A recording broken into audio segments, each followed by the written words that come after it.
우리가 지난주에 창세기 27장 중에서 야곱이 염소 2마리를 잡아서 목과 손에 가죽을 입고 에서의 옷을 입고 그리고 어머니 리브가가 마련해준 걸 가지고 아버지에게 들어가는 장면까지 했어요.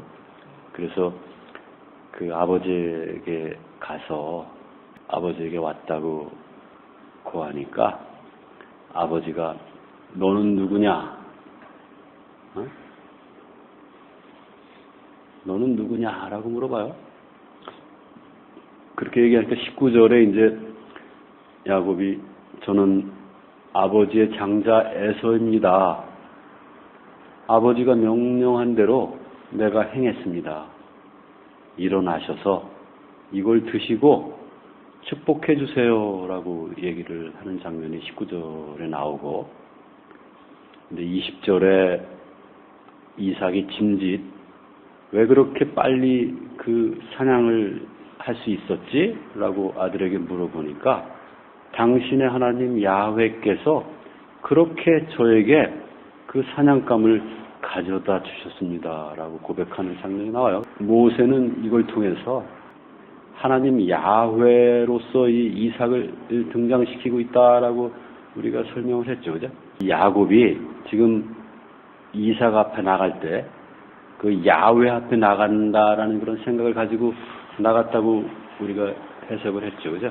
그래서 오늘은 이제 21절부터 좀 나가야 돼요. 21절 보면 이제 이삭이 야곱에게 가까이 와. 내가 좀 너를 만질게. 뭐 이런 뜻으로 얘기를 해요.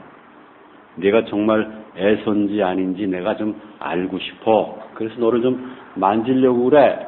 가까이 와. 라는 게 21절에 나와요. 22절 이하에 만지고, 이삭이 하는 말이 참 걸작이죠. 그죠? 22절에 누가 한번 읽어볼래?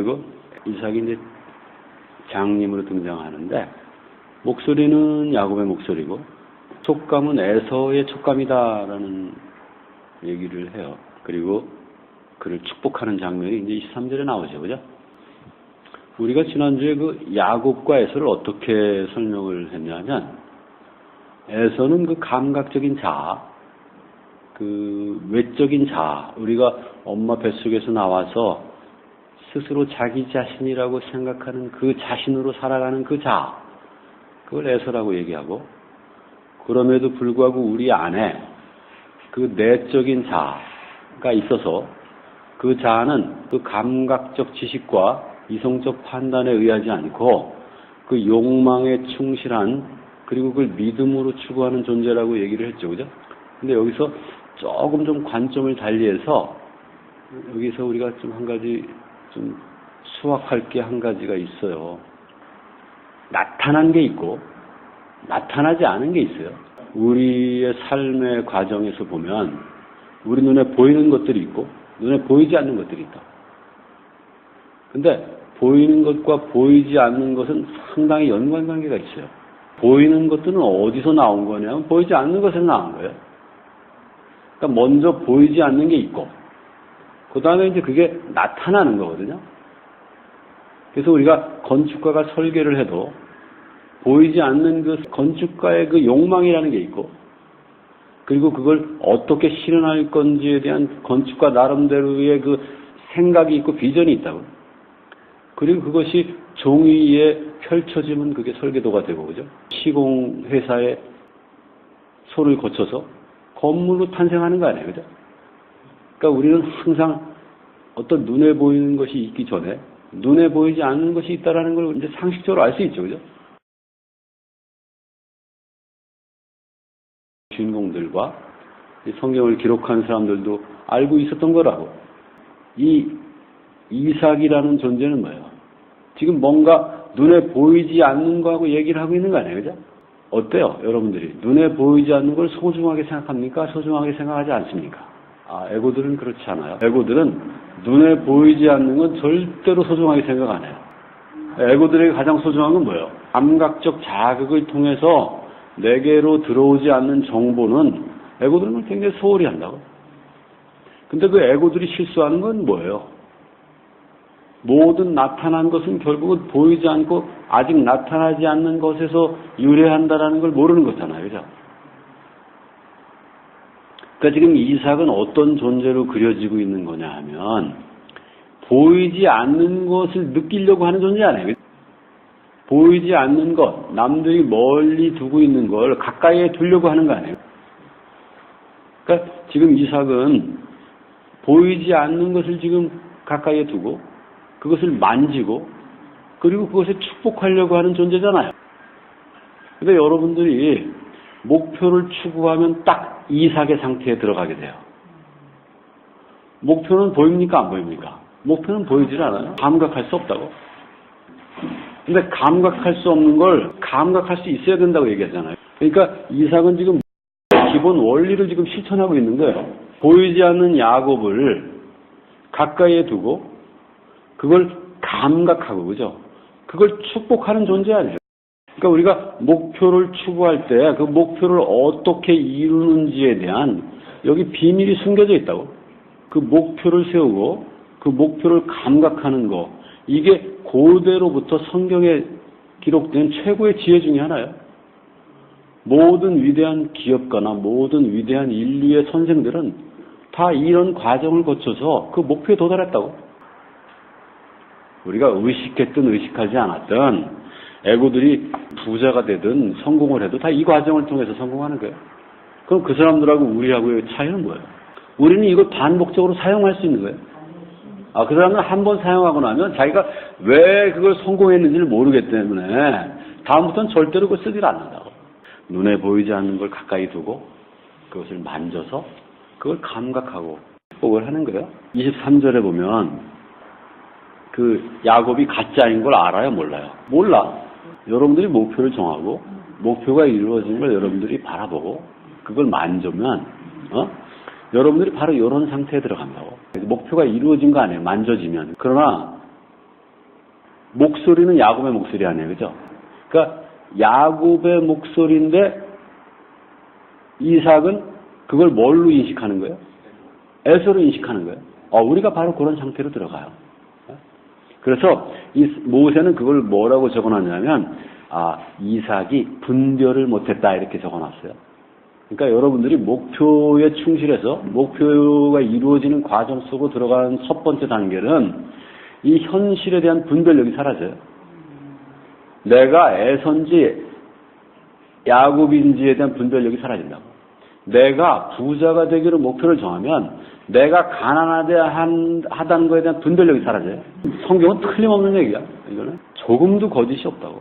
23절에 보면 이제 야곱을 축복하잖아요. 세상에 제일 무서운 사람이 누군지 알아요? 확신범이 제일 무서워.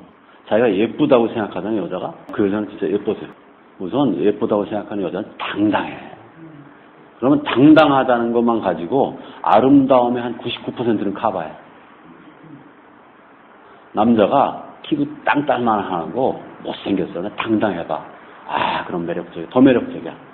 키 크고 풍채 좋은 사람이 당당한 것보다 훨씬 더 매력적이야. 아무리 잘생기고 아무리 부자래도 뭔가 좀 자신감이 없잖아? 그럼 매력 반감이야. 매력 반감. 확신범이 돼야 돼. 자, 그럼 여기 축복한다는 게 무슨 뜻이에요? 23절에 보면. 여러분들 축복한다는 말 많이 들어보잖아요. 그죠? 근데 내가 축복한다는 걸 뭐라고 이제까지 얘기를 했어요. 근데 여러분들이 그 축복한다는 말을 잘 이해를 못하는 것 같아. 여러분들 보면 축복받지 못한 그 모습을 보여준다고 항상. 축복한다는 건 뭐예요? 여러분은 축복받았다는 건 뭐예요? 그러면 여러분들은 축복하는 것보다 축복받는 거에 익숙하잖아. 그러니까 축복하는 건 둘째치고 축복받는다는 건 무슨 뜻이에요? 이삭이 야곱을 축복하는데 어떻게 축복해요? 어떻게? 28절에서 29절로 한번 누가 읽어보세요. 축복을 3단계로 축복을 하는데 제일 먼저 축복하는 게 뭐예요? 하늘과 땅과 옥수수와 포도주를 주는 거예요. 하늘의 이슬과 땅의 그 기름진 것과 옥수수와 풍부한 포도주를 주는 거예요. 이게 1차적인 축복이에요. 두 번째는 뭐예요? 형제와 민족을 주는 거예요. 그다음에 세 번째는 뭘 주는 거예요? 세 번째가 이제 너를 저주하는 자는 저주하고 너를 축복하는 자는 축복한다는 뜻이잖아. 근데 여기 19절 후반에 나오는 게 사실 아브라함에게 한 축복 아니에요, 원래. 복의 근원이 되게 하겠다라고 얘기를 했다고. 아브라함에 대한 그 저주, 너를 저주하는 거기서의 저주는 뭐냐면 너를 작게 여기는 자, 너를 작게 여기는 자는 내가 저주하겠다 이런 뜻이에요. 근데 여기도 아마 같은 걸로 봐요. 맥락상으로 같은 걸로 봐요. 그러니까 너를 저주하는 자는 내가 저주하겠고 너를 축복하는 자는 내가 축복하겠다고 할 때 그 너는 누구를 말하는 거야? 아엠을 말하는 거예요. 그 아엠을 작게 여기는 자는 내가 저주하겠다는 거예요.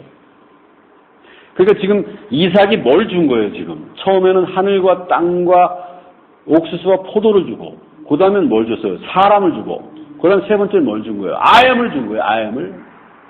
그게 3단계 축복이에요. 그게 복이에요. 그게 축복이에요. 여러분들은 축복을 첫 번째만 가지고 있잖아요, 그죠? 두 번째 가지고 있습니까, 여러분들이 축복을? 첫 번째 축복은 축복인 줄 알았잖아요, 그죠? 두 번째 축복이 그보다 더 좋은 축복이에요. 그러니까 여러분들이 아까 여러분 주변의 쓰레기들은 다 떠나가고 이제 사람다운 사람만 모이는 거예요. 그게 두 번째 축복이에요. 그럼 쓰레기들이 떠나갔다라는 건 무슨 뜻이에요, 그게? 이제 그 사람들이 이제 사람다운 사람으로 오게 돼 있는 거예요. 그럼 세 번째 축복이 야훼 자신을 주시는 거예요. 그게 세 번째 축복이에요. 이 축복이라는 건 반드시 이 세 가지를 다 포함해서 축복이 되는 거예요. 근데 보통 교회에서 주는 축복은 뭐예요? 첫 번째. 가장 중요한 축복은 세 번째 축복이에요. 그래서 복의 근원이 돼야 돼요, 우리가. 자, 그게 이제 이삭이 야곱을 축복한 그 축복에 들어가는 거예요. 자, 이제 축복했다고 그러면서 사실 24절에 보면 여전히 그 이삭의 그 의구심은 여전히 좀 남죠, 그죠? 네가 정말 내 아들 에손이라고 얘기해요, 그죠? 그러니까 여러분들이 그 감각할지라도, 여러분들의 목표가 이루어진 걸 감각할지라도, 여러분 안에 이 이삭은, 그 목표를 추구하는 이 눈먼 이 이삭은 여전히 의구심을 가지고 있는 거예요. 그러니까 여러분들이 목표를 추구할 때 당연히 발생하는 것들을 여기 지금 모세가 적어 놓은 거예요. 기도가 이루어지는 과정을 모세가 지금 잘 기록하고 있는 거예요. 그러니까 여러분들이 약간씩 의심에 빠지고 그러는 건 자연스러운 거예요. 그러니까 이상하게 생각할 필요 없어요. 자, 이제 그 축복의 과정이 계속 진행되는 거예요. 25절에 보면. 역시, 이제, 다시 또 가까이 오라고 하잖아요. 그죠? 아까도 21절에도 가까이 오라고 하고, 이제, 그때는 이제 만져보기 위해서 가까이 오라고, 그죠? 지금 이제 가까이 오라고, 그 다음에 뭘 달라고 하는 거예요? 네가 준비해온 음식을 달라고 하는 거 아니에요? 야곱이 준비해온 음식은 뭐예요? 염소가 뭐예요, 염소가? 야훼 자신을 말해요. 우리 안에 야훼에 나갈 때 우리는 단순히 염소를 잡아가야 돼. 염소 2마리를 뭐라고 얘기했는지 기억나요? 두 아들에 대해서 얘기를 했잖아요. 그죠? 한 아들은 뭐야? 십자가에 못 박혀 죽는 아들. 또 하나는 아들은 뭐야? 세상으로 나아가는 아들. 두 가지를 얘기를 했잖아. 그게 그리스도의 두 가지 사역이라고 얘기를 했잖아요. 그죠? 그래서 2마리 염소인 거예요. 그러니까 우리는 반드시 야훼 앞에 나갈 때 그 2마리 염소를 가지고 나가야 돼. 레위기 16장에 기록돼 있어요. 처음에 모세가 애굽에서 이스라엘 백성들을 데리고 나와서, 근데 아론의 두 아들이 그 야훼 앞에 드리는 이 제사를 제멋대로 했다고 레위기 10장에 기록돼 있어요. 하나님 죽여버린다고. 그리고 이 아들들이 죽어버린 다음에 16장의 그 제사, 야훼 앞에 드려야 될 제사에 대해서 자세하게 기록하기 시작하거든요. 염소 2마리를 가지고 하나는 야훼께 드리고 하나는 사막으로 보내는 거예요. 거기서 광야라는 건 이 세상을 말해요. 그 2마리의 그 염소를 드리는 게 이제 예법으로 정해져요. 그래서 여기 그 염소 2마리는 바로 그걸 말해요. 그래서 우리가 반드시 야훼 앞에 나갈 때는 그 염소 2마리를 가지고 나가야 돼요. 야곱의 목표, 야곱의 그 소망이라는 건 뭘 하는 뜻이에요? 지금 여기서. 이삭이라는 존재가 지금 여기서 보여주고 있는 그 축복이 물질적 축복과 사람들에 대한 축복과 그 다음에 야훼 자신에 관한 축복이라면 지금 여기서 염소는 뭘 말하는 거예요? 자연스럽게 야훼 자신을 말하는 거예요. 근데 여러분들이 만약에 첫 번째 물질의 복에 치중하면 여기서 염소라는 건 뭐예요? 여러분들이 목표가 집을 사는 거야. 그러면 여기서 염소 2마리는 뭐야? 야훼를 하나님께서 우리에게 주신다면 그 야훼는 원래 우리 안에 있는 거잖아요. 그죠? 여러분에게 하나님이 집을 주신다면 집은 어디 있는 거예요? 여러분 안에 보이지 않게 있는 거예요. 그죠? 여러분 안에 있지 않은 것이 여러분 눈 밖에 보이는 걸로 나타날 수는 없잖아요. 그죠? 그러면 여기서 염소 2마리는 뭐예요? 여러분들이 집을 원할 때. 집이에요. 집에 대한 생각이에요.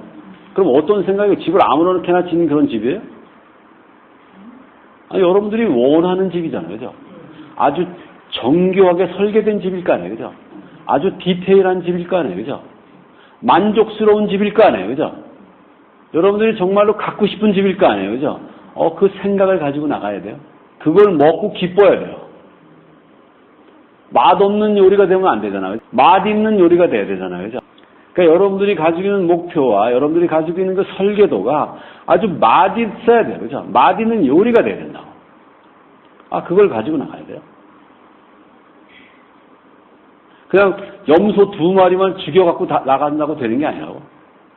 거기에 여러분들의 욕망으로 그걸 잘 버무려서 맛있는 요리를 해가지고 야훼 앞에 나가야 된다고. 내가 소망하는 맛있는 요리, 그리고 그것을 더 맛있게 먹을 수 있는 음료수까지 준비를 해서 가지고 나가야 돼요. 뭐라 그래요? 또 가까이 와서 키스하라고 하잖아요. 키스가 무슨 뜻이냐면 함께 두다라는 뜻이에요.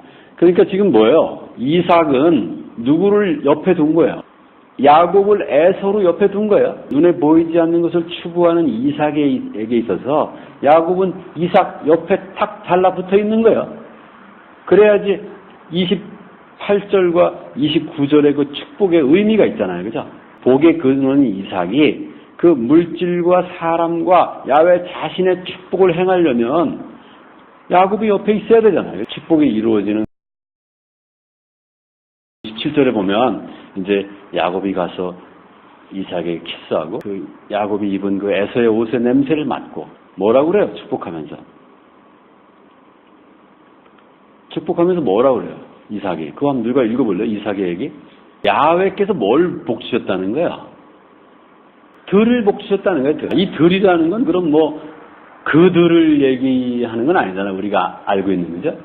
야훼께서 복을 주셨다는 건 야훼 자신을 주셨다는 뜻이에요. 야훼 자신이 깃들어 있는 그 들의 냄새다. 여기서 들이라는 건 바로 자신을 말해요. 자신이 결국은 그 복을 어디서 만들어내요? 자기 자신에게서 만들어내잖아요. 그죠? 그렇잖아요. 그죠?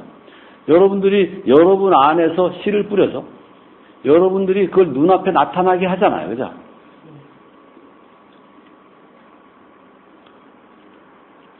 (28절과 29절의) 축복, 그죠? 그 하늘의 이슬, 땅의 기름짐, 그리고 옥수수와 포도주의 그 축복. 29절의 축복은 절하게 한다라고 돼 있죠. 절하게 한다라는 걸 다른 말로 하면 무슨 축복인 거예요? 통치하는 축복이에요.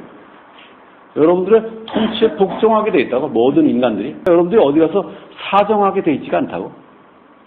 근데 그걸 사정하게 되면 결국 그건 무슨 뜻이에요? 그 축복을 버려버린 거예요. 그냥 통치하는 게 뭐예요?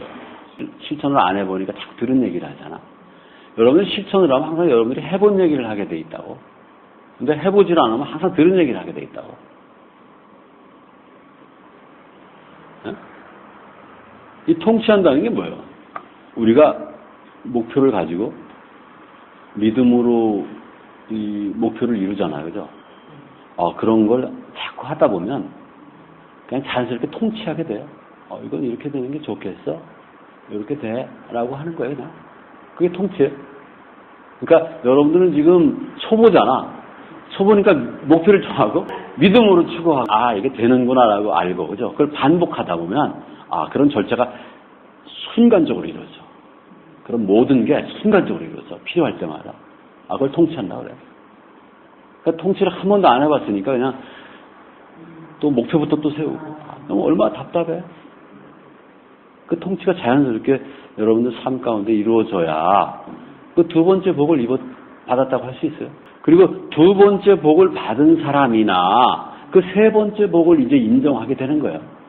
아, 내가 복의 근원이구나. 내가 그 복의 근원을 통째로 받았구나라는 걸 그때서야 이제 알게 되는 거예요. 아무리 이론적으로 뭐 내가 여기서 얘기해봐야 첫 번째와 두 번째를 체험하지 못한 사람은 절대 세 번째를 알 수가 없다고. 불가능하다고. 여러분들이 야훼를 받는 것. 그래서 여러분들이 복의 근원이 되는 것. 그래서 누가 여러분들을 작게 여기는 자. 그 야훼가 그 작게 여기는 자를 저주하고 여러분들을 크게 여기는 자. 그 자를 야훼께서 축복하시겠다는 거예요. 그게 여러분들이 복의 근원이 됐다는 증거예요. 근데 여러분들이 그 복을 내 복으로 가지고 있어야지. 그거를 그냥 야곱의 복으로 가지고 있고 나는 여전히 그냥 뭐 옥수수나 좀 주세요 하면 안 된다는 거 얘기를 하는 거예요. 30절 한번 보죠. 에서의 실패담이 기록되어 있어요. 이삭의 축복을 받을 수 있는 조건은 누가 더 가지고 있었던 거예요? 에서가 더 가지고 있었던 거예요. 근데 에서는 철저하게 패배하잖아요. 에서가 그 패배한 이유는 뭐예요? 사실 야곱은 염소를 잡아다가 뭐 에서의 옷도 훔쳐 입고 부자연스럽잖아요. 근데 야곱은. 근데 여러분들은 항상 그 에서의 모습을 알고 있기 때문에 여러분들이 복을 받을 준비가 돼 있다고 생각하잖아요. 그러나 여러분들은 항상 패배하잖아. 왜 패배해요? 패배하는 이유가 뭐예요? 여러분들이 복을 받지 못하는 이유가 뭐예요? 지금 모세가 우리에게 이 에서가 야곱에게 패배한 결정적인 그 이유를 우리에게 제공해 주는 건 뭐예요? 들로 나가면 안 돼요. 들로 나가면. 화살 갖고 들로 나가면 안 된다고. 자기 안으로 기어 들어가야 된다고. 그래서 그 들리는 그 리브가의 목소리, 성령의 목소리에 귀를 기울여야 된다고. 이 욕망의 목소리에 귀를 기울여야 된다고. 그리고 그걸 목표를 정해서 믿음으로 추구하고 그걸 감각할 수 있어야지 승리하지. 그런 존재하고 여러분들이 같이 있잖아. 그럼 여러분들은 백전백패한다고. 이 에서는 자기가 왜 패배했는지를 모른다고. 그래서 에서가 뭐라 그래요? 자기가 왜 패배했는지를 모르기 때문에 엉뚱한 얘기를 한다고. 에서가 지금 자기가 패배한 이유를 뭐라고 그러는 거예요? 지금 에서는 사실은 아버지의 명령대로 들에 나가서 사냥을 해서 그걸로 아버지가 좋아하는 맛있는 걸 해서 아버지한테 그걸 들고 와서 축복을 요청하잖아요. 그죠? 근데 지금 32절에 보면 이삭이 뭐라고 그래요? 못 알아봐. 여러분들이 그 에서로서 아무리 준비되어 있어도 여러분 안에 야훼께 들어가면 야훼께서 알아보질 못해.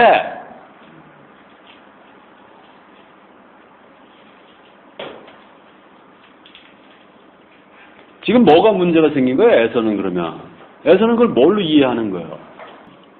우리는 여기 에서처럼 최선을 다하잖아요. 그죠? 그럼 항상 패배한다고.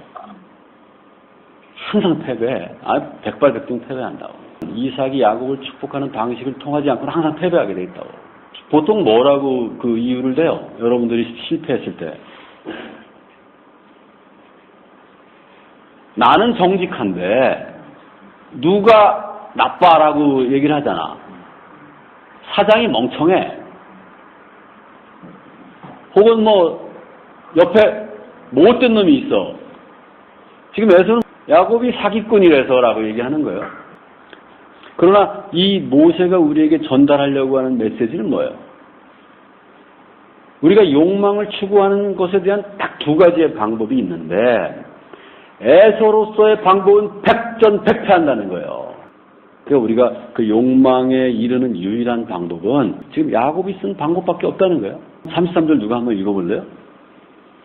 이 이삭의 말이 참 냉정하죠. 지금 이삭이 이제 최종적인 심판을 한 거예요. 지금 에서는 늦을 수밖에 없죠. 그죠? 야곱은 집에 있는 염소를 잡아서 또 누가 요리를 해? 엄마가 요리를 하잖아. 그죠? 그리고 엄마가 뭘로 요리를 해? 아빠가 좋아하는 걸로 요리를 하잖아. 그죠? 에서는 지금 들에 나갔잖아. 그러면 짐승이 자기를 기다리고 있나? 그거 잡으러 다니려면 며칠 몇 밤을 갖다가 허부지게 쫓아내야지. 그죠? 요리를 누군가 해야 되잖아. 그죠? 그죠? 요리할 사람이 뭐 기다리고 있나? 그러면 어떻게 요리할 건지는 누가 결정하는 거야? 자기 나름대로 결정했을 거 아니야. 그리고 그걸 가지고 아빠한테 오면 백전백패할 수밖에 없지, 그죠?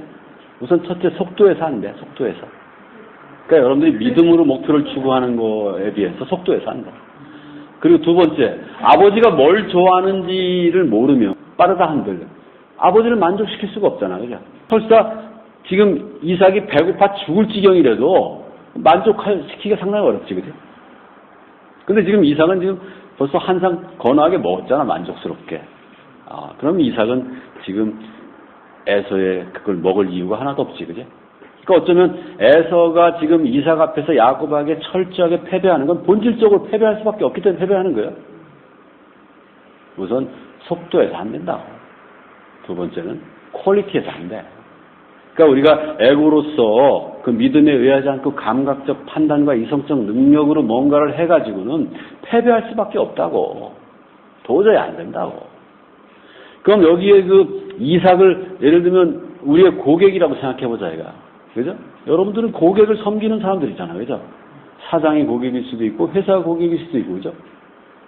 그럼 그걸 고객으로 대치시켜버리자, 이거야. 그럼 여러분들이 그 에서로서 그걸 추구하면 누군가 옆에 믿음으로 추구하는 놈하고 경쟁하면 여러분들은 백전백패할 수밖에 없다고.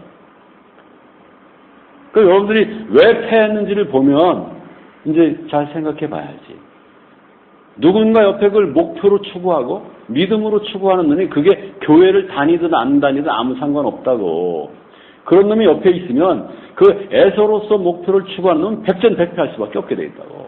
우리가 왜 망하는지를 몰라. 망하는 애거들은. 왜 망하는 거야? 누군가 목표를 추구하기 때문에 내가 망한다고. 항상 그래. 여러분들이 통치하고 있으면 통치당하는 놈 자기가 왜 통치당하는지를 모른다니까. 그리고 그걸 모르는 그 에고는 가서 뭐라고 그래요? 누군가를 찝어서 사기당했다고 그런다고.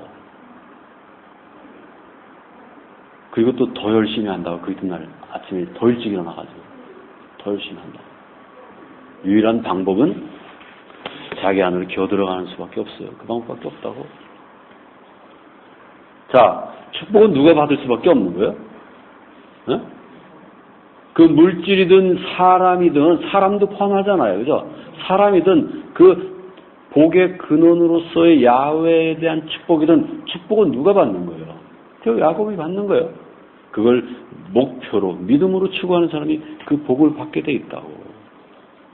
근데 이 34절에 이 에서의 불쌍한 이 상황이 전개돼. 누가 한번 읽어볼래요? 그럼 아버지가 축복할 것 같아요, 안 할 것 같아요? 35절에 이삭이 거기 답을 하잖아요. 네 처지는 알겠어, 이런 뜻이에요. 네가 그렇게 쏘갔다는 느낌이 들고, 그러는 건 내가 충분히 이해해. 그러니까 에서가 36절에 보면 맞장구 치잖아요. 뭐라고 맞장구 쳐요? 자기가 야곱에게 2번이나 당한 얘기를 하죠, 그죠? 그것도 한번 읽어보세요. 자, 지금 여기서 에서가 불쌍하게도 자기가 팥죽 때문에 장자권을 팔아버린 사건을 지금 언급하고 있잖아요, 그죠? 사실 그거하고 이거하고 뭐 연관관계가 없는 것 같지만 사실 거기서부터 시작된 거죠, 그죠? 그러니까 야곱이 뭘 목표로 세운 거예요? 그 진리의 존재를 거듭나겠다는 목표, 그 장자권, 그걸 장자권이라고 성경이 표현하는데 그걸 목표로 하자마자 이런 일이 사실 발생한 거예요. 자, 그러면 지금 에서가 애원하듯이 이삭은 에서를 위한 복을 뭐 남겨뒀을까 안 남겨뒀을까요? 지금 그 36절에 보면 이제 푸념을 하잖아요, 에서가, 그죠? 그러니까 37절에 이삭이 뭐라 그래요? 나를 위해서 복을 남겨둔 게 없습니까? 라고, 그러니까 37절에 이삭이 뭐라 그래요? 그거 한번 읽어보세요, 37절에. 너를 위해서 남겨둔 복이 있다는 거예요, 없다는 거예요? 없다는 거예요. 자, 그렇게 얘기하니까 에서가 뭐라 그래요? 복은 한 개밖에 없는 겁니까? 라고 그러면서 이제 복을 강청하잖아요, 울면서. 그러니까 39절에 이삭이 뭐라 그래요? 하늘의 이슬과 땅에 기름진 것은 누구에게 준 거예요? 야곱에게 준 거예요. 그러면 지금 에서가 누구 밑에 들어가서 야곱 걸 먹어야 된다는 뜻이에요. 너는 야곱 걸 먹어야 되라는, 그게 복이에요, 안 복이에요? 노예가 되는 거예요. 이제 야곱에게 통치 받아야 돼라고 얘기하는 거예요. 이삭이 에서에게 뭘 남겨둔 거예요, 안 남겨둔 거예요? 하나도 남겨둔 게 아니라 다 야곱에게 주고 나머지는 다 야곱 밑에 들어가서 그걸 얻어먹게 돼 있는 거예요. 그리고 40절에 보면 더 이제 기가 막힌 게 나오죠. 40절 한번 볼래요? 여기 번역이라는 데서 통치권이 아니라고. 이 킹제임스 역자들이 이게 무슨 뜻인지 모르니까 통치권이라고 번역을 해놨어요. 루드라는 히브리어인데 이게 무슨 뜻이냐면 정처 없이 헤맨다는 뜻이에요. 목표 없이, 안식 없이, 안달하면서 지낸다는 뜻이라고. 너는 칼을 가지고 산다는 거면 너는 끊임없이 투쟁하면서 살고 너의 형제를 노예로서 섬기고 그리고 네가 그 굴레, 족쇄를 언제나 벗어버릴 줄 아니? 언제가 그 벗어버리게 되는 날이 오는지 아니? 근데 이거 킹제임스 번역자가 통치권을 가질 때라고 그러는데 통치권을 가질 때가 아니라고? 언제 벗어버리게 된다는 거야? 네가 정처 없이 헤맬 때, 네가 뭔가를 욕망하지 않고 이제 너의 존재를 잃고, 이제 그 야곱에 대적하는 존재가 아니라 너의 존재가 소멸될 때, 너의 존재가 소멸될 때야 너는 비로소 그 족쇄를 벗게 돼. 그건 무슨 뜻이에요? 네가 살아있는 한 절대로 너는 족쇄를 벗지 못해, 이런 뜻이에요. 너는 영원히 야곱의 종이 될 거야라는 거예요. 그러니까 지금 킹제임스 번역자가 번역해 놓은 것처럼 네가 언제까는 통치권을 회복하게 돼라는 얘기가 아니라고. 너는 영원히 통치권을 회복하지 못하게 돼라는 얘기를 하는 거라고.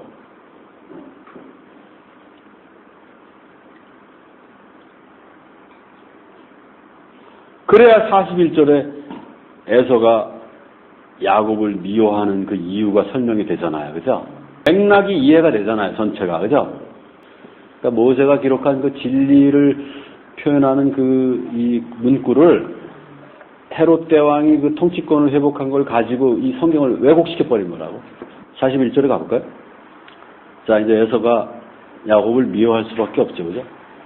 근데 에서가 야곱을 미워할 수 있는 근거는 사실 굉장히 많아요. 제일 열불나는 건 뭐예요? 에서는 힘들게 사냥해 와서 힘들게 요리해서 이렇게 노력하잖아요. 그죠? 근데 야곱이 한 건 뭐예요? 아버지 염소 2마리 갖다가 엄마가 옷 다 준비해서 한 게 아무것도 없어요. 야곱은. 그러면 에서가 열불나야 안 나? 내가 열심히 일하는데 놀고 있는 사장이 열불나. 사장만 보고 열불나.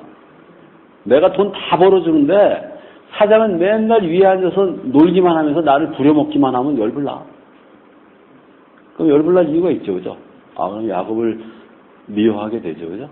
모든 광은 다 내 걸로 내면서 혜택은 다 지가 보는 거 아니에요. 그죠? 열불나죠. 그죠? 또 열불나는 건 뭐예요? 에서가 열불나는 거.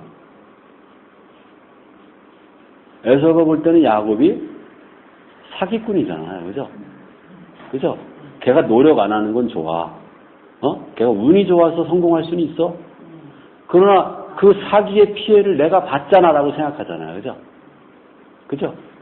적극적으로 사기를 당했다고 생각할 수 있잖아. 그죠? 근데 사실은 에서가 사기를 당한 건 왜 당한 거예요? 사실은 에서는 어떤 목표가 없었어요. 이 축복에 대한 목표가 없었지. 야곱이 목표로 했던 그 진리의 존재로 태어나겠다는 그 목표가 없었지. 큰 목표가 없었지. 큰 목표가 없으니까 사람에 대한 통치권도 상실하고 물질에 대한 축복도 상실해버린 거예요. 그러니까 가장 높은 그 야훼에 대한 그 목표가 없으면 물질의 축복까지도 실패할 수밖에 없는 거라고. 그러니까 우리가 이 진리에 대한 욕망이 없으면 사실 물질에 대한 축복도 상당히 어렵다고. 진리를 추구하는데 방해되는 일은 절대로 없어, 물질 때문에.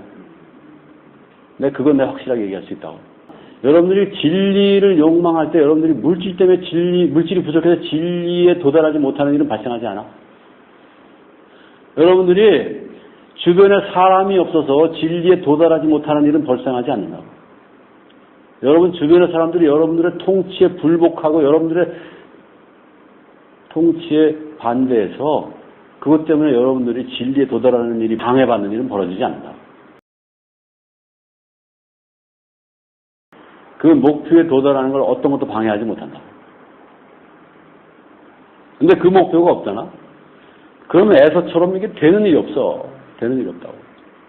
나는 그냥 먹고 사는 것만 어떻게 좀 해결해 주세요 하고 아무리 새벽에 가서 기도해도 되지가 않는다고.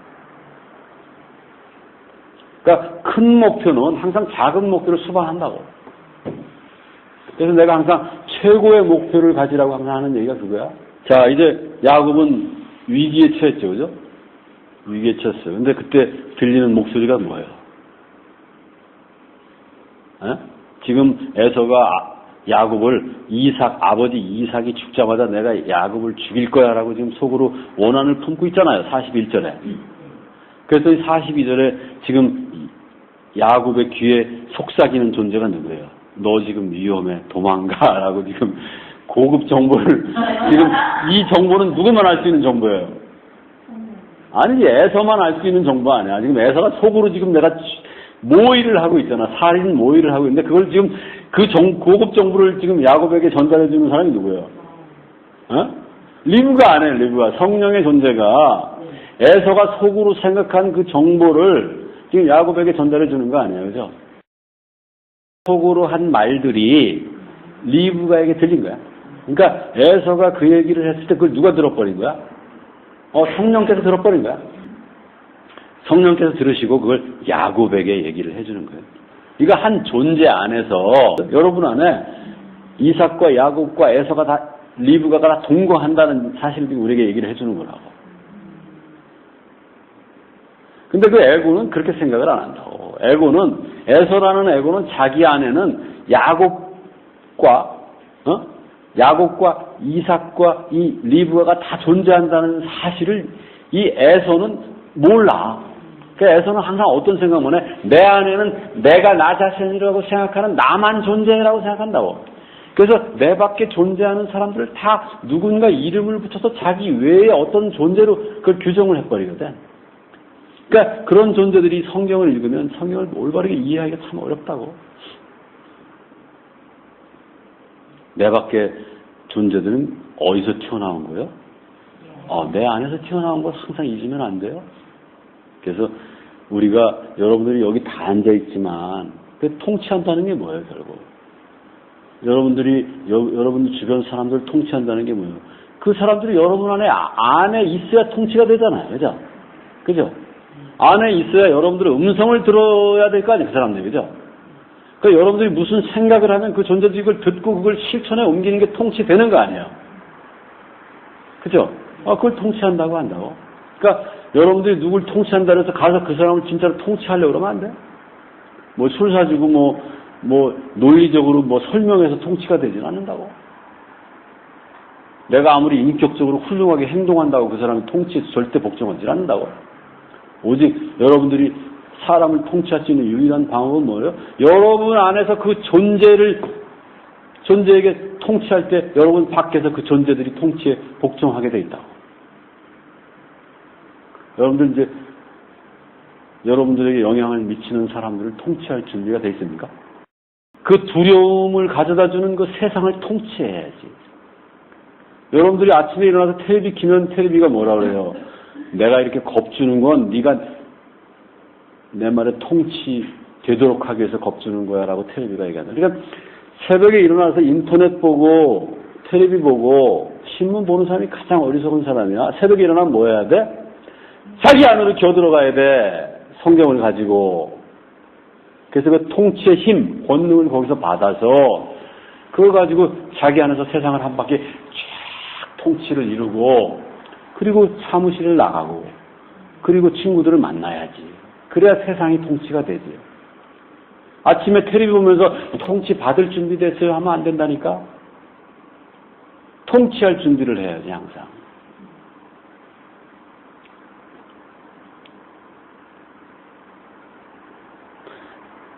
통치 좀 하고 삽시다. 마음이 아픈 건 내가 그 통치하는 법을 잘 가르쳐주질 않아서 여러분들이 통치당할 때 제일 마음이 아파. 내가 진리에 대한 그 욕망은 여러분들에게 줬는지 모르겠는데 그 하부, 그 진리를 추구함으로써 때로는 잠시 동안 여러분들이 고통당할 수가 있거든. 물질적으로 핍박받을 수도 있고 사람들한테 여러분들이 소외될 수가 있다고. 근데 그런 거를 보면 사실 굉장히 가슴 아프다고. 근데 전혀 그럴 이유가 없다고. 여러분들이 통치함으로써 물질의 복과 그 다음에 사람에 대한 그 복을 같이 받을 수 있다고. 그것이 지금 오늘 아침에 모세가 이 창세기를 통해서 이 이삭과 야곱과 에서의 이 이야기를 통해서 우리에게 전달하는 메시지라. 그리고 이 메시지는 이미 수천 년 동안 모세가 이것을 기록한 이후로 3,000년이 넘게 여전히 그 조금도 손상되지 않는 진리로서 전승되고 있고, 누군가 이 세상에서는 이 진리를 가지고 큰 부를 이루고, 누군가 이 세상에서 이 진리를 가지고 큰 명예를 얻고, 누군가 이 진리를 가지고 그 깨달은 그 진리로서 사람들을 진리로 인도하고 있다고. 그러니까 이것만큼 검증되고 이것만큼 그 진실성이 확실히 드러난 그 진리는 없다고. 요새 시크릿 보고 있는 사람 있나? 요새 시크릿 보고 있는 사람 없어? 그러나 이 시크릿의 근원이 된 짝퉁이하는 이 진품, 이 진리는 오늘 아침에도 여전히 반짝반짝 빛나고 있다. 풍성한 수확이 있으면 연말을 모를 수가 없다고. 풍성한 수확이 있으면 연말이 됐는데 여러분들이 허전합니까? 뭐 심은 게 있어야 추수를 할 거 아니야, 가을에. 가을에 추수를 했으면 왜 연말이 온 걸 모르냐고. 다 내 잘못이지. 우리가 그 진리를 다가가는 데 있어서도 우리가 필요한 여러 가지 조건들이 있잖아, 그지? 내가 애들한테는 노골적으로 그런 걸 가르친다. 너희들이 복을 어떻게 받고, 어떻게 목표를, 욕망을 추구하고, 노골적으로 가르치는데, 사실 여러분들한테 그걸 노골적으로 가르치지는 않았지, 그죠?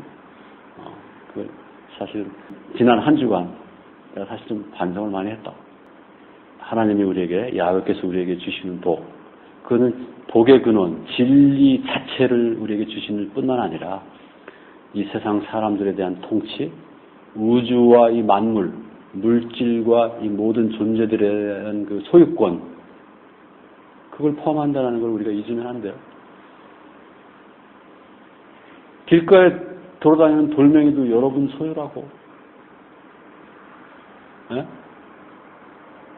제발 좀 그 소유권의 범위를 좀 넓히세요. 여러분 이름으로 돼 있는 그 알랑한 집 한 칸에 너무 이렇게 연연하지 말고 좀 생각을 좀 완전히 바꾸라고. 그래서 진리를 가지고 살아가는데 물질적인 것이나 세상의 어떤 인간관계들이 절대로 그 여러분들을 좌절시킬 수 없다라는 걸 좀 분명히 좀 인식을 좀 했으면 좋겠어요. 자, 오늘은 여기까지 합시다.